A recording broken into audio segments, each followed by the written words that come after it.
First ಕನ್ನಡದ ಇದೇ crime ಅಂದರೆ ಕಾರ್ಯಕ್ರಮಕ್ಕೆ ಸ್ವಾಗತ. ನಾನು ಉಮರ್ ಫಾರೂಕ್. ಫೆಬ್ರವರಿ 19ನೇ ತಾರೀಕು ಬಾಗಲಕೋಟೆಯಲ್ಲಾದ ಗಲಾಟೆ ಬಗ್ಗೆ ಪಕ್ಕಾ ಮಾಹಿತಿ ತೆಗೆದುಕೊಂಡು ಒಂದು ಎಪಿಸೋಡ್ ಮಾಡಿದ್ದೆ. ಅದರಲ್ಲಿ ಗಲಾಟೆ ಹೇಗೆ ನಡೀತು, ಪ್ರವೋಕ್ ಮಾಡಿದ್ದು ಯಾರು, ಇದೆಲ್ಲವನ್ನು ಕಂಪ್ಲೀಟಾಗಿ ನಿಮಗೆ ಮಾಹಿತಿ ಕೊಟ್ಟಿದ್ದೆ. ಈಗ ಒಂದು ಅಪ್ಡೇಟ್ ಬಂದಿದೆ, ಅದರ ಬಗ್ಗೆ ಈ ಎಪಿಸೋಡ್ನಲ್ಲಿ ಮಾತಾಡೋಣ. ಈ ವಿಡಿಯೋವನ್ನು ಕೊನೆ ತನಕ ಮಿಸ್ ಮಾಡದೆ ನೋಡಿ.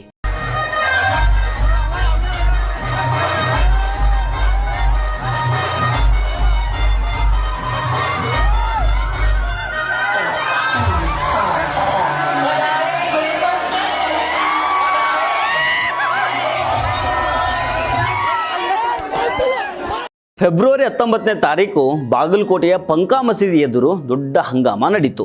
ಛತ್ರಪತಿ ಶಿವಾಜಿ ಮಹಾರಾಜರ ಜನ್ಮದಿನದ ಪ್ರಯುಕ್ತ ಅಲ್ಲಿ ಮೆರವಣಿಗೆಯನ್ನು ಹಮ್ಮಿಕೊಳ್ಳಲಾಗಿತ್ತು. ಆ ಮೆರವಣಿಗೆ ಪಂಕಾ ಮಸೀದಿ ಎದುರು ಬಂದಾಗ ಗಲಾಟೆ ನಡೀತು. ಮಸೀದಿಯಿಂದ ಕಲ್ಲು ಬಿತ್ತು, ಚಪ್ಪಲಿ ಬಂತು. ಹಿಂದೂಗಳ ಮೇಲೆ ಮುಸ್ಲಿಮರಿಗೆ ಯಾಕೆ ದ್ವೇಷ, ಹಿಂದೂಗಳ ಆಚರಣೆಗೆ ಮುಸ್ಲಿಮರು ಡಿಸ್ಟರ್ಬ್ ಮಾಡ್ತಾ ಇದ್ದಾರೆ ಅಂತೆಲ್ಲ ಗೋಧಿ ಮೀಡಿಯಾಗಳಲ್ಲಿ ಪ್ರಚಾರ ಮಾಡಲಾಯಿತು. ಇದರ ಬಗ್ಗೆ ಮೊನ್ನೆನೇ ಮಾತಾಡಿದ್ದೀನಿ, ಇನ್ನೂ ಸ್ವಲ್ಪ ಮಾತಾಡೋದಿದೆ, ಮುಂದೆ ಮಾತಾಡ್ತೀನಿ. ಈಗ ಇತ್ತೀಚಿನ ವಿಷಯಕ್ಕೆ ಬರೋಣ.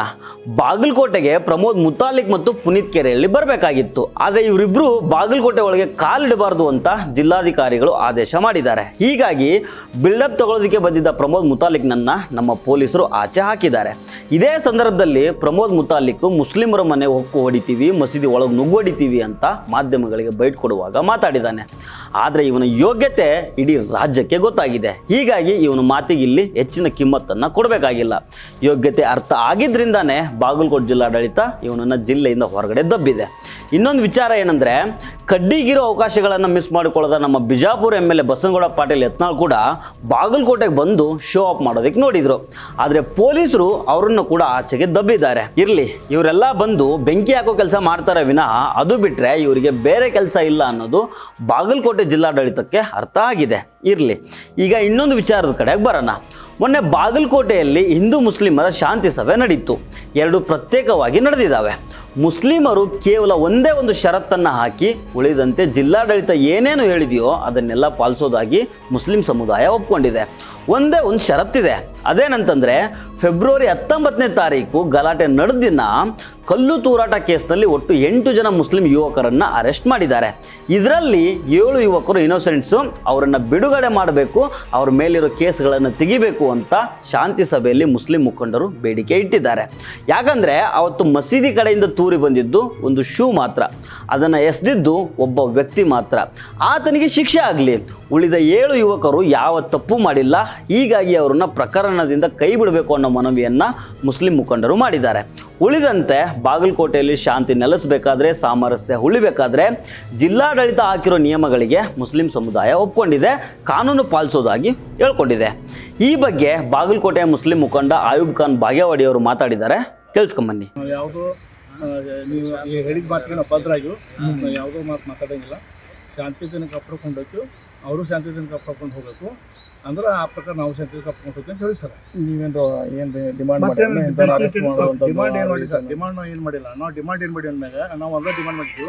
ಈಗ ನಮ್ಗೆ 8 ಜನಕ್ಕೆ ನೀವು ಏನು ಹಿಡಿದ್ರಲ್ಲ, ಅದ್ರೊಳಗೆ ಒಂದು ಮನುಷ್ಯ ಆರೋಪಿ ಇದ್ರೆ 7 ಮಂದಿಗೆ ನೀವು ಹಿಡಿದ್ರಲ್ಲ, ಅದು ತಪ್ಪದ. ಆ 7 ಮಂದಿಗೂ ಬಿಡಲು ಏನಾರ ಪ್ರಯತ್ನ ಮಾಡಿರಿ ಅಂತ ಹೇಳಿ ಸರ್. ಈಗ ನಮ್ಮ ಡಿಮಾಂಡ್ ಇದಕ್ಕೆ ನಾವು ಡಿಮಾಂಡ್ ಇಟ್ಟಿದ್ವಿ, 7 ಮಂದಿಗೆ ಬಿಡ್ರಿ ಅಂತ ಹೇಳಿ. ಒಬ್ಬಂಗೆ ನಾವು ಬೇಲ್ ಕೊಟ್ಟು ನಾವು ತೊಗೊಂಡ್ಬರ್ಬೋದು. ಅದು 7 ಮಂದಿಗೆ ಏನದ ಅಮಾಯಕರಿಗೆ ಹಿಡ್ತೀವಿ, 1000 ಮಂದಿಗೆ ಹಿಡಿದ್ರಿ. ಅದಕ್ಕೆ ನಾವು ನಮ್ಗೆ ಸ್ವಲ್ಪ ಮನಸ್ಸಿಗೆ ನೋವು ಆಗ್ಯದ. ಮತ್ತು ಅವರು ಆರೋಪಿಗಳೂ ಅಲ್ಲ ಅಂಥವ್ರನ್ನ ಹಿಡಿದ್ರಿ, ಅವ್ರಿಗೆ ಬಿಡಬೇಕಂತ ಹೇಳಿ ಸರ್. ಇದಿಷ್ಟು ಮುಸ್ಲಿಮರ ಬಗ್ಗೆ ಆಯಿತು. ಈಗ ಹಿಂದೂಗಳ ಜೊತೆ ಜಿಲ್ಲಾಡಳಿತ ನಡೆಸಿದ ಶಾಂತಿ ಸಭೆ ಬಗ್ಗೆ ಮಾತಾಡೋಣ. ಇಲ್ಲಿ ಹಿಂದೂಗಳು ಅಂದರೆ BJP ಮತ್ತು ಸಂಘ ಪರಿವಾರದವರು ಮಾತ್ರ. ಒರಿಜಿನಲ್ ಹಿಂದೂಗಳು ತಮ್ಮ ಕೆಲಸದಲ್ಲಿ ತಾವು ಬ್ಯುಸಿ ಇದ್ದಾರೆ. ಅವರು ಮುಸ್ಲಿಂ ಫ್ರೆಂಡ್ಸ್ ಜೊತೆ ಓಡಾಡಿಕೊಂಡು ಏನು ಕೆಲಸ ಇದೆಯೋ ಅದನ್ನು ಮಾಡ್ತಾ ಇದ್ದಾರೆ. ಅವರು ಈ ಉಸಾಬರಿಗಳನ್ನು ತಲೆಗೆ ಹಾಕ್ಕೊಂಡಿಲ್ಲ. ಆದರೆ ಈ BJP ಮತ್ತು ಸಂಘ ಪರಿವಾರದವರು ಇದ್ದಾರಲ್ಲ, ಇವರು ಕಾನೂನಿಗೂ ತಮಗೂ ಸಂಬಂಧ ಇಲ್ಲ ಅನ್ನೋ ಥರ ಮಾತಾಡ್ತಾ ಇದ್ದಾರೆ. ಈಗಾಗಲೇ ಜಿಲ್ಲಾಡಳಿತ ಒಂದು ಸ್ಪಷ್ಟ ನಿಯಮವನ್ನು ಜಾರಿ ಮಾಡಿದೆ. ಬಾಗಲಕೋಟೆಯಲ್ಲಿ ಮಾರ್ಚ್ 1ರ ತನಕ ಸೆಕ್ಷನ್ 163 ಜಾರಿಯಲ್ಲಿದೆ. ಅಂದರೆ 4 ಅಥವಾ 4ಕ್ಕಿಂತ ಹೆಚ್ಚಿನ ಜನ ಒಂದು ಕಡೆ ಸೇರುವಂತಿಲ್ಲ, ಓಡಾಡುವಂತಿಲ್ಲ. ಆದರೆ BJP ಮತ್ತು ಸಂಘ ಪರಿವಾರದವರು ಈ ನಿಯಮವನ್ನು ಒಪ್ಕೊಳ್ತಾ ಇಲ್ಲ. ಅವರು 26ನೇ ತಾರೀಕು ಏನೋ ಒಂದು ದೊಡ್ಡ ಪ್ರೋಗ್ರಾಮ್ ಮಾಡ್ತಾ ಇದ್ದಾರಂತೆ. ಯಾಕಂದರೆ ಬಾಗಲಕೋಟೆಯಲ್ಲಿ ಬೈ ಎಲೆಕ್ಷನ್ ಇದೆಯಲ್ಲ, ಅದಕ್ಕೆ BJP ಮತ್ತು ಸಂಘ ಪರಿವಾರದವರು ಸಿಕ್ಕಾಪಟ್ಟೆ ಸರ್ಕಸ್ ಮಾಡ್ತಾ ಇದ್ದಾರೆ.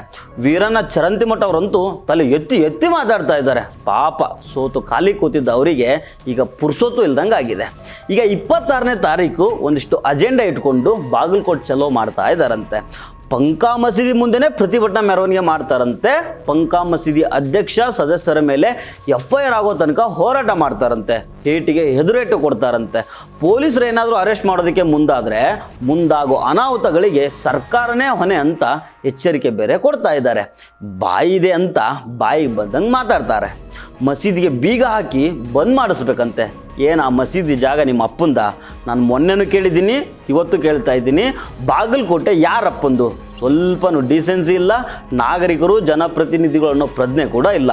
ಕಾನೂನು ಮೀರಿ ಬಾಯಿ ಬಂದಂಗೆ ಮಾತಾಡ್ತಾ ಇದ್ದಾರೆ. ಈ ವಿಚಾರದಲ್ಲಿ ಬಾಗಲಕೋಟೆ ಮುಸ್ಲಿಮರ ತಾಳ್ಮೆಗೆ ನಾವು ಸಲ್ಯೂಟ್ ಹೇಳಲೇಬೇಕು. ಫೆಬ್ರವರಿ 19ನೇ ತಾರೀಕು ಪಂಕಾ ಮಸೀದಿಯಲ್ಲಿ ರಂಜಾನ್ ತಿಂಗಳ ಪ್ರಯುಕ್ತ ಪ್ರಾರ್ಥನೆ ನಡೀತಾ ಇತ್ತು.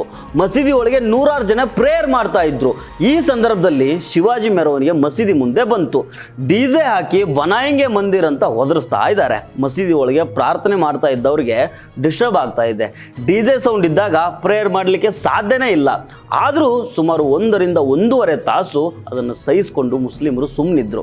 ಹೊರಗಡೆ DJ ಸೌಂಡ್ಗೆ ಕುಣಿತಾ ಇದ್ದ ಪುಂಡ್ರು ತೊಡೆ ತಟ್ಟೋದೇನು, ಹೊರಗಡೆ ಬರ್ರೋ ಅಂತ ಕೂಗಾಡೋದೇನು, ಇದೆಲ್ಲ ಉಚ್ಚಾಟಗಳನ್ನು ನೋಡಿಯೂ ಎಲ್ಲವನ್ನ ಮುಸ್ಲಿಮರು ಸಹಿಸಿಕೊಂಡಿದ್ದಾರೆ. ತಾಳ್ಮೆ ಹೇಗಿರುತ್ತೆ ಅನ್ನೋದನ್ನು ತೋರಿಸ್ಕೊಟ್ಟಿದ್ದಾರೆ. ಆಮೇಲೆ ಪೊಲೀಸರು ವಿಧಿಸಿದ ನಿಯಮಗಳನ್ನು ಪಾಲನೆ ಮಾಡಿದ್ದಾರೆ. ಇದು ಮುಸ್ಲಿಮರು ಈ ದೇಶದ ಕಾನೂನು ಮತ್ತು ಸಂವಿಧಾನದ ಮೇಲೆ ಇಟ್ಟಿರೋ ಗೌರವವನ್ನು ತೋರಿಸ್ತದೆ. ಇನ್ನೊಂದು ಕಡೆ ಛತ್ರಪತಿ ಶಿವಾಜಿ ಮಹಾರಾಜರ ಹೆಸರನ್ನು ಹೇಳ್ಕೊಂಡು ಕೆಲವು ಪುಂಡ ಪೋಖ್ರಿಗಳು ದಾಂಧಲೆ ಮಾಡ್ತಾ ಇದ್ದಾರೆ. ಈ ಪುಂಡರಿಗೆ ಇತಿಹಾಸ ಗೊತ್ತಿರೋದೇ ಇಲ್ಲ. ವಾಟ್ಸಪ್ನಲ್ಲಿ ಬಂದಿರೋ ಫಾರ್ವರ್ಡ್ ಮೆಸೇಜ್ ಓದ್ಕೊಂಡು ತೊಡೆ ತಟ್ಟೋಕೆ ನಿಂತ್ಕೊಂಡ್ಬಿಡ್ತಾರೆ. ಶಿವಾಜಿ ಮಹಾರಾಜರು ಮೊಘಲರ ವಿರುದ್ಧ ಹೋರಾಟ ಮಾಡಿದ್ರೆ ಹೊರತು ಮುಸ್ಲಿಮರ ವಿರುದ್ಧ ಹೋರಾಟ ಮಾಡಿದ್ದಲ್ಲ.